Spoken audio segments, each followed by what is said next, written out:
আপনারা শুনছেন রামায়ণ বালকাণ্ড পর্ব দ্বিতীয়। রচয়িতা মহর্ষি বাল্মীকি। শ্রোতাগণ, স্বাগতম রামায়ণ বালকাণ্ডের দ্বিতীয় পর্বে। পূর্ব পর্বে আমরা শুনেছিলাম রামের শৈশব ও শিবের ধনুর্বিদ্যা প্রতিযোগিতার ঘোষণা। আজ আমরা শুনব বিশ্বামিত্র মুনির আগমন এবং রাম লক্ষ্মণের অরণ্যযাত্রা।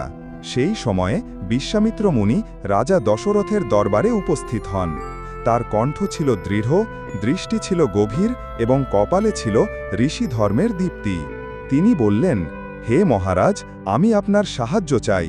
আমার যজ্ঞে বারবার বাধা দিচ্ছে রাক্ষসেরা। আমি চাই আপনার পুত্র রাম ও লক্ষ্মণ আমার সঙ্গে চলুক। তাদের সাহায্যে আমি যজ্ঞ সম্পূর্ণ করব। দশরথ কাঁপতে কাঁপতে বললেন, রাম তো এখনো শিশু, সে রাক্ষসদের সাথে যুদ্ধ করবে কি করে?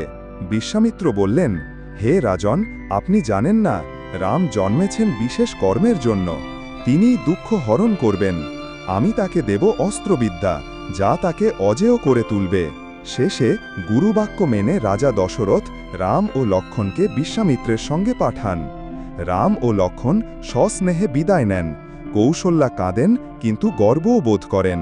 দুই ভাই গুরুদেবের পেছনে হেঁটে চললেন গভীর অরণ্যের দিকে। পথে তারা প্রথম শিখলেন ত্রিশূল, ধনু, মন্ত্র ও নিক্ষেপ বিদ্যা।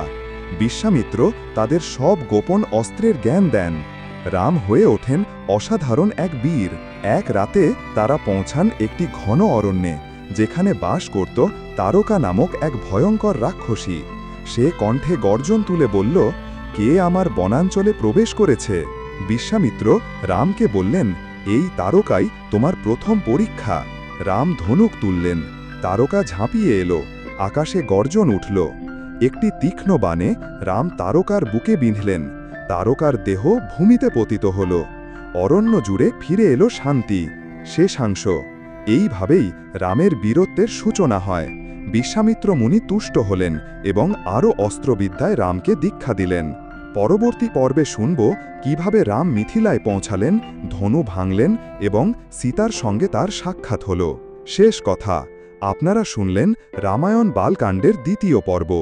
এই গল্প শুধু ধর্ম নয়, জীবনের সাহস, কর্তব্য ও ন্যায়ের পথেও অনুপ্রেরণা দেয়।